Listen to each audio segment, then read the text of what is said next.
Məsələn, baxın indi, prezident orada, müdafiə naziri oradaydı, sərhəd qoşunlarının oradaydı, elə. İndi o məsələyə ayrıca gələcəm. Dronu necə gəlib, kim atıb o dronu? İndi də aydınlaşdıra bilmirlər. Yarısı deyir, İran dövlətidir, yarısı deyir, nə bilim, İsrail atıb, yarısı deyir, bunu təxribat ediblər. Məsələ o deyil. Faktiki olaraq dron gəlib. Və dronun yerinə deyək ki, Tomahawk da uçub gələ bilərdi. Və prezident o da nədir?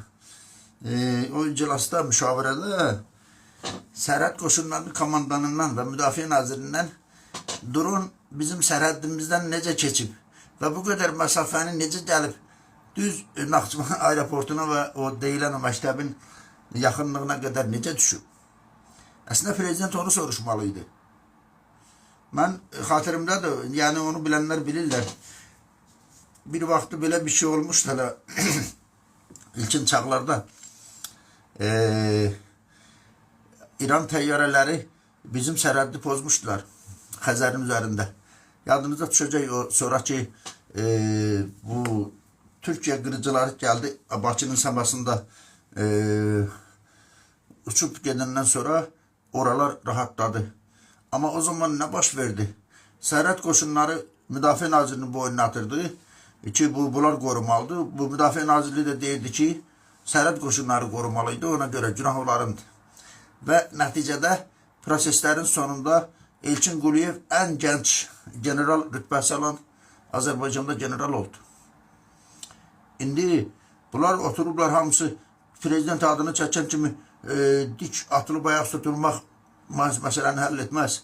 Və prezident də deməli olduqlarını dedi. İran haqqında da dedi. Ümumiyyətcə bu xaricə mesajlarını verdi və bildirdi ki, bəli, biz hər şeyə hazırıq. Biz hazırıqsa hər şeyə. Bu dron necə uçub gəlib oradan oraya? Özdə bir yox, bir neçə dron. Hələ bildiyimiz budur. Və prezident onu eləmədi. Və baxın, prezident dünən hətta danışandan sonra belə, yəni ciddi anlamda müvafiq qurumlardan səs yoxdur, çıt belə yoxdur. Parlament susur, deputatlar susur. Yəni, bütün bu Azərbaycanda bu sistem belə çalışır. İlham Əliyev dünənləri o müşavirəni keçirtməsə, İlham Əliyev biraz məsələyə təmkinli yanaşsa, bugün də Azərbaycan xalqı düzəməlli bir məlumata malik olmayacaq ki, nə baş verib, niyə baş verib. Yəni, bir daha deyirəm, prezident daha çox o bəyanatları, yəni ölkədən kənara, xüsusilə də indiki İrandakı o, nə bilim, Sepah, Mepah, kimdə olar, onlara mesajları verəndən sonra cidden sorgulamalıydı ki, bir daha deyirəm, dron yox, 2 dron yox, 2 Tomahawk uçub gəlsə nə olacaqdı? Naxçıvanın yarısı yox idi demək. Və bu sərhəd niyə başı başına qalıb ki belə? Sən bilirsən ki, sənin sərhəddin o tayında müharibə gedir və hər an hər şey ola bilir. Hətta o Türkiyəyə atılan nədir, raketlə bağlı dedilər ki, bu raketlər belədir də, bunlar bəzən o müəyyən çatışmazlıq olanda istiqamətini dəyişə də bilir. Mən belə hesab edirəm, özüm üçün mənim analizim budur. Hər zaman onu dostlara demişəm də. Baxın, biz İran üçün Azərbaycan Katar deyil, Qətər deyil, Səudiyyə deyil, Oman deyil, filan deyil. Heç deyil. Iordaniya. Niyə deyil? İran bir məntiqlə yanaşır işə. Əgər Azərbaycana hər hansı şəkildə İran tərəfindən çox ciddi müdaxilə olarsa, Azərbaycanın sərhədlərindən bizim Quzey Azərbaycana, o zaman İranın daxilində 40 milyon dediyimiz insanlar ayağa qalxar və indiki ağır durumunda İran heç bir vaxtda aklı səlim məntiq onu deyir ki, İran indiki şəraitdə problemi istəməz. Demək nə var? Nədir məsələ? Bax, orada demişdim, İlham Əliyevi şantaj eləyirlər. Anti-İran koalisiyasına qoşmaq üçün.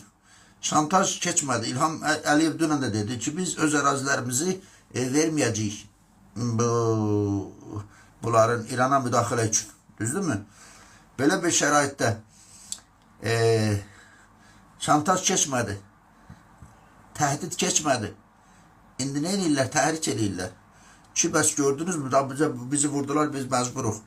İndi bir daha deyirəm, bəzi adamlar deyirlər ki, İrana qoşun yeritmək falan. Bizim, yəni İranla bizim o dövlətlərin adı var da, bu istər əhali, istər ərazi baxımından və ordunun sayı baxımından. Bizim ordu çox ciddi və güclü ola bilər. İran Ermənistan deyil. Ona görə biz elə İrana ordu yeridəkdən də bizim ordu İranın bir əyalətinə girmiş ki, İran o boyda iddiadı var. Və İranın da bütün hallarda ordusu var. Bizim yəni ordumuz güclüdür mü? Bəli, güclüdür. Amma öz çapımızda, öz miqyasımızda İranda savaşacaq qədər bizim ordumuz yoxdur. Ona görə elə İrana girərik, əzərik, keçərik, bir şey də yoxdur. Bir daha deyirəm, bu generaldan niyə su qaldırıb soruşmursan ki, o nətər gəlib düşüb buraya? Ona Heydər Əliyev lazım idi. Dəyədə o qapıdan yox, sənin yerin o birisi qapıdan. Bildin? Ən azından bunu eləmək lazımdır ki, cəmiyyət, toplum hakimiyyətdən qorxuyla, xofla, hakimiyyət hər zaman ən ağır və ən yüngül vaxtlarda hakimiyyət xalqa, millətə güvən verməlidir.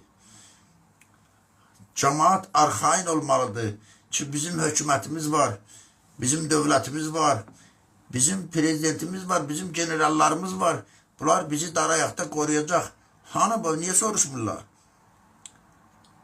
İndi bir də deyim mi ki, bu generallar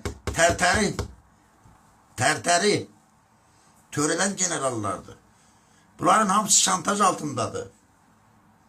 Bunların hamısı şantaj olunur. Və kimlər tərəfindən şantaj olunur, o biraz uzun söhbətdir. Gərək səhərə kimi danışanla bu.